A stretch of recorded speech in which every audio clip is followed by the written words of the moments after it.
আমি মেজর ডালিম বলছি বইয়ের এই পর্বে। একাকিত্বের যন্ত্রণা আমাকে কুরে কুরে খাচ্ছে। এ কি করলে নূর? ক্ষণিকের উত্তেজনার বশে সবকিছু ভণ্ডল করে দিলে কি করে? নূর বন্দী হওয়ার পর থেকেই মানসিক অশান্তিতে ভুগছিলাম।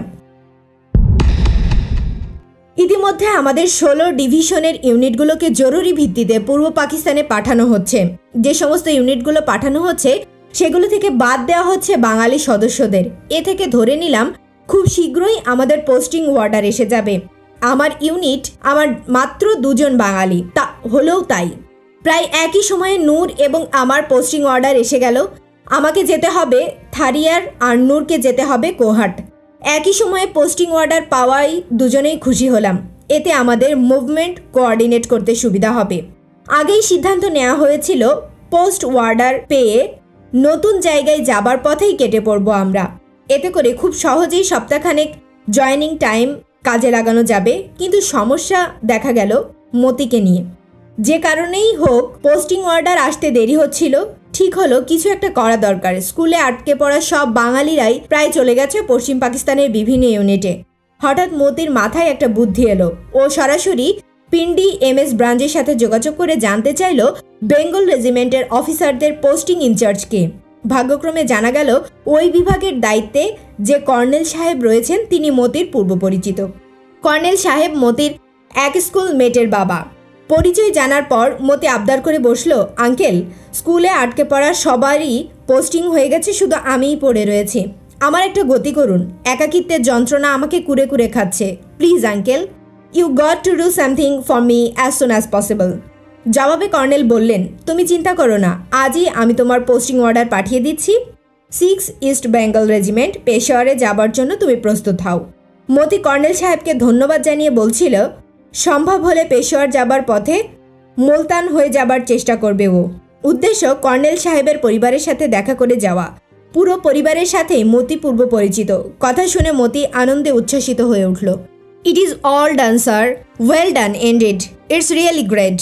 কর্নেল আঙ্কেলের কথা মতো পরের দিন মতি তার পোস্টিং অর্ডার হাতে পেল। আমরা স্বস্তির নিঃশ্বাস ফেললাম। গেমস থেকে ফিরে এক্সারসাইজ করছিলাম মেসে। মতি ও নূর এলো। দুজনেই খুব রিল্যাক্সড। এক্সারসাইজ শেষ করে ফ্রেশ হয়ে তিনজনই গিয়ে বসলাম লনে। ঠিক করা হলো নূর রওনা হবে ট্রেনে কোয়েটার পথে। কিন্তু পথিমধ্যে ভাওয়ালপুর নেমে যাবে নূর। সেখানে সার্কিট হাউসে অবস্থান নেবে নূর। মতি ও আমি ওর যাত্রার পরদিন ভাওয়ালপুরে তার সাথে মিলিত হব। মতি এবং আমি কিভাবে যাব সে ব্যাপারে কিছুই আলাপ হলো না। আমাদের অঙ্গীকার অনুযায়ী কেউ এ বিষয়ে কোনো প্রশ্ন করলো না। আলাপ শেষে ক্লাবে চলে গেলাম টাম্বল লাইট অ্যাটেন্ড করার জন্য। আমাকে কমান্ডিং অফিসার নির্দেশ দিলেন যত তাড়াতাড়ি সম্ভব গোছগাছ করিয়ে থারিয়া চলে যেতে। স্বাভাবিকভাবে আমি ব্যস্ত হয়ে পড়লাম গোছগাছ নিয়ে। সমস্ত মালপত্র ব্যাটম্যানকে দিয়ে এপ্রিলের প্রথম সপ্তাহের শেষের দিকে ট্রেনে করে পাঠিয়ে দিলাম থারিয়ায়। সিওকে বললাম ট্রেনে না গিয়ে বাই এয়ার লাহোরে হয়ে যাব আমি। ট্রানজিট পিরিয়ডটা লাহোরে আমোদ ফুর্তি করে কাটিয়ে দিয়ে থারিয়াতে চলে যাব আমি। সমস্যা দেখা দিল সদ্য কেনা গাড়িটা নিয়ে। নতুন গাড়ি শখ করে কেনা হয়েছে, তাই বেচে দেওয়ার প্রশ্নই ওঠে না। এতে লোকজনের মনে সৃষ্টি হতে পারে। তাই ঠিক করলাম আমার এক ঘনিষ্ঠ বন্ধুকে দিয়ে যাব গাড়িটা। এজাজ লাহোরের ছেলে, ওর পরিবারের সাথেও আমার ঘনিষ্ঠতা রয়েছে। আমাকেও তারা পরিবারের একজন হিসাবেই মনে করে। এজাজকে একদিন বললাম, এজাজ, আমি বাই এয়ার লাহোর হয়ে যাচ্ছি, তুই আমার গাড়িটা রেখে দে, সুবিধা মতো লাহোরে পাঠিয়ে দিস। আমি পরে এক ফাঁকে থারিয়া থেকে লাহোরে গিয়ে গাড়িটা নিয়ে আসবো। এজাজ আমার প্রস্তাবে খুশি হয়েই রাজি হলো এবং বলল, don't you ever think about it, I shall manage everything, you just go and have fun at Lahore. By the way, when are you planning to leave? Around mid April, জবাব দিয়েছিলাম আমি। এভাবেই গাড়ির ঝামেলা আরও শুরু হলো। এরই মধ্যে ঘটল চরম অঘটন। একদিন গেমসের পর স্কুলের মেসে ক্যান্টিন রুমে বসেছিল নূর। কয়েকজন পশ্চিম পাকিস্তানি অফিসারও এসেছিলেন সেখানে। কথায় কথায় একসময় বাঙালি জাতি এবং শেখ মুজিব সম্পর্কে কটূক্তি করে নূরকে চটাবার চেষ্টা করছিল। ওদের একজনকে নূর উদ্দেশ্য করে বলল, নূর, তেরা তো কিসমত খুল গিয়া, শেখ মুজিব আভি তুঝে একদম সে জেনারেল বানা দেগা। Bastard Mujib is a trailer, don't you think so? सारे बंगाली काउम हिंद है। উস্কানিমূলক এ ধরনের বক্তব্যে নূর ভীষণভাবে উত্তেজিত হয়ে ওদের কথার জবাবে গর্জে ওঠে, ইফ মুজিব ইজ আ গাদ্দার then Yahya is a rogue. He is killing thousand of Bengalis. He has let loose the forces to rape and dishonour our mothers and sisters. Therefore he is a big bastard. এ ধরনের কথা বললেই ক্ষান্ত হয়নি নূর। রাগের চোটে সামনের স্ট্যান্ডে রাখা প্রেসিডেন্ট ইয়াহিয়া খানের ছবি তুলে নিয়ে আছড়ে ফেলে দিয়ে তার উপর গটগট করে হেঁটে বেরিয়ে গেছিলেন। প্রেসিডেন্টের ছবি পা দিয়ে মারিয়ে চূর্ণ বিচূর্ণ করার গুরুতর অপরাধে তক্ষুনি তার বিরুদ্ধে ওপেন অ্যারেস্টের আদেশ জারি করে স্কুল কর্তৃপক্ষ। শুরু হয়ে যায় কোর্ট মার্শাল প্রসিডিংস। ঘটনার আকস্মিকতায় আমার ও মতির মাথায় বাজ ভেঙে পড়ে। হতভম্ব হয়ে যাই আমরা। খবর পেয়েই ছুটে গেলাম ওর কাছে। এ কি করলে নূর? ক্ষণিকের উত্তেজনার বশে সব কিছু ভণ্ডুল করে দিলে কি করে? তোমার এ ধরনের হঠকারী কার্যকলাপের পরিণামে আমরাও বিপদে পড়তে পারি। তোমার সাথে আমাদের হৃদ্রতার কথা সবাই জানে। How could you be so stupid to do a thing like that? Shame on you. এ ধরনের কাজ তোমার থেকে আশা করিনি। হঠাৎ করেই ওর উপর ভীষণ রাগ হলো। I am sorry sir, I was totally out of my mind. যা ঘটেছে তার জন্য আমি লজ্জিত এবং অনুতপ্ত। এখন আমাকে নিয়ে বৃথা চিন্তা না করে প্ল্যান মতো আপনারা চলে যাবার ব্যবস্থা করেন যত দ্রুত সম্ভব। সামারি অফ এভিডেন্স শুরু হলে আপনাদের ডাক পড়া অসম্ভব কিছু নয়। কেসে জড়িয়ে পড়ার আগেই পালিয়ে যেতে হবে আপনাদের।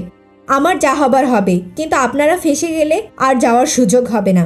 তাই আমার আন্তরিক অনুরোধ, please leave me alone to my fate and just think do escape as quickly as possible. আপনাদের কিছু হলে আমি নিজেকে কখনোই ক্ষমা করতে পারবো না। ছেলে মানুষের মতো ডুকরে কেঁদে উঠল নূর। ওকে সান্ত্বনা দেবার ভাষা খুঁজে না পেয়ে ভারাক্রান্ত হৃদয় নিয়ে ফিরে এলাম। হঠাৎ করে কি থেকে কি হয়ে গেল, এখন আমাদের কি করা উচিত এই ভেবেই কুলকিনারা পাচ্ছিলাম না। নূরের ভবিষ্যৎ ভেবে শঙ্কিত হয়ে পড়লাম। বেচারা নূর। অনেক তর্ক বিতর্কের পর ঠিক করলাম মতি এবং আমি 16 এপ্রিল আমাদের যাত্রা শুরু করব। তখনকার দিনে করাচি থেকে একটি ফ্লাইট কোয়েটা মুলতান হয়ে লাহোরে যেত প্রতিদিন। 16 তারিখের ওই ফ্লাইটেই রওনা হব আমি লাহোরের পথে। মতি স্কুল অ্যাডজুসেন্টকে জানিয়ে দিয়েছে ট্রেনে না গিয়ে ও বাই এয়ার ট্রাভেল করবে।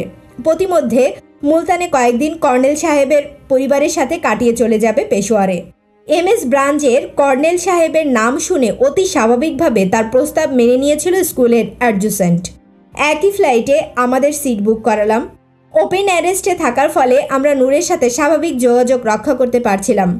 ক্লোজড অ্যারেস্ট হলেও ওর সাথে কোনো ধরনের যোগাযোগ রক্ষা করা সম্ভব হতো না। নূর বন্দী হওয়ার পর থেকেই মানসিক অশান্তিতে ভুগছিলাম। ওকে বিপদের মধ্যে ফেলে রেখেই চলে যেতে মন কিছুতেই সায় দিচ্ছিল না। ঘুরে ফিরে শুধু একটাই কথা মনে হচ্ছিল, কোনো মতেই কি নূরকে উদ্ধার করে আমাদের সাথে নিয়ে যাওয়া যায় না? অনেক চিন্তাভাবনার পর একটা উপায় আমার মাথায় এলো। বইটির ধারাবাহিক অডিও বুক শুনতে চ্যানেলটি সাবস্ক্রাইব করে সাথে থাকুন। ভালো থাকবেন।